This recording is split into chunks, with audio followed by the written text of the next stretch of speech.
to hurt you with my peace. But if this is the only way to get your shattered pieces together, then I'll be glad to do this. So please, give me your attention. I gained admission into higher institution. I was happy I could finally leave my careless, boring environment.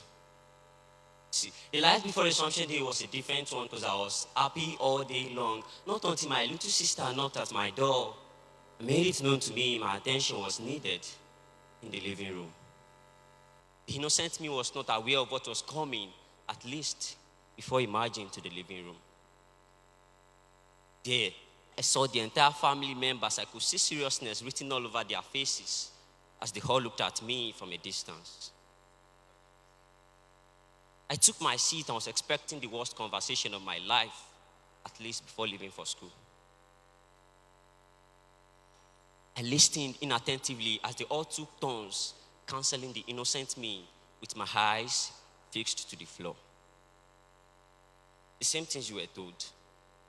Remember the son of whom you are. Be a good student. Avoid the bad guys. But I turned out to be a bad guy. You know, life in higher institution is a very different one. You meet a lot of people with different perspectives and diverse opinions. You meet the right people too. I mean, not the ones you need, but the ones who need you. The one that will stay with you even when others get detached. The ones that will encourage you to do more, even if what you are doing is wrong. Those you can always count on when you need them to come through. But in my case, it was Joanna.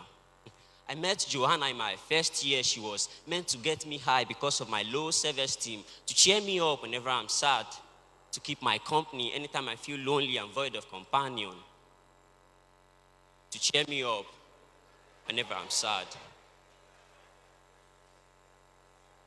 So I proposed in my heart to marry Joanna, to make her my first choice, but she gets me high anytime I get hold of her. Anytime she's within the grip of my two fingers, every time I sniff the scent of her body, inhaling a part of her in exchange for a few minutes of ecstasy. See, it's so wrong, but it feels right. Smothering her in exchange for a puff that resorted to white smoke like cloud hovering above my head. I saw heaven here on earth, yet the feeling was second to none, even though it only lasted for a while. I get high on a daily basis, making marijuana and weed my basic triggers, pulling strings in my head, driving me nuts, sailing me into the adventure of my fantasy as it drives me crazy. But little did I know I was dying. A puff of cigarette goes along with a part of my life. I was fading away slowly. I was dying, rotting inside, but I couldn't see because I was blindfolded by this fantasy I call highness. And this kept pulling me down. Then on a Monday morning, I embarked on my daily routine, took 2 bottles of trophy to clear my can and fear my anxiety, filled the void inside me with cannabis to purge away my vulnerabilities. But in the blink of an eye, I started coughing.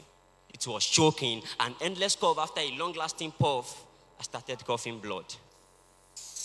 It was then I realized I was doing myself more harm than good. When this wound go heal, nobody say I no been depressed up. Now things not just they work out. I tried to quit and forget, sunk all the memories in the river. But the waves kept tossing them back to me.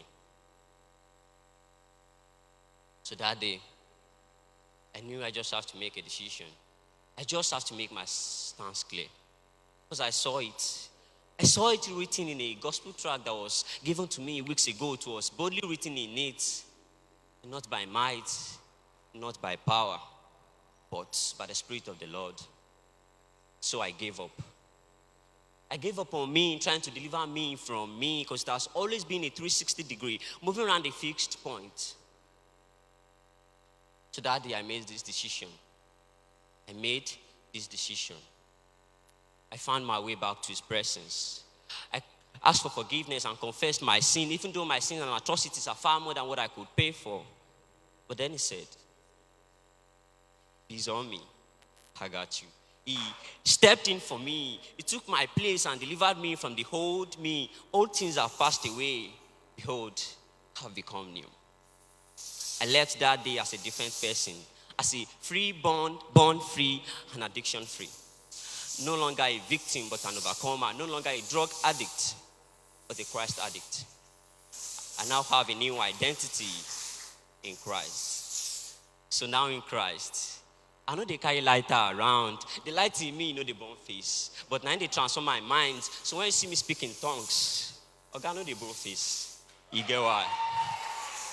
For I no longer need weed to get high. I no longer need bottles to get drunk. Rather, I bask in the spirit, speaking the language of immortals. Now that's the real Royal Highness with zero harness.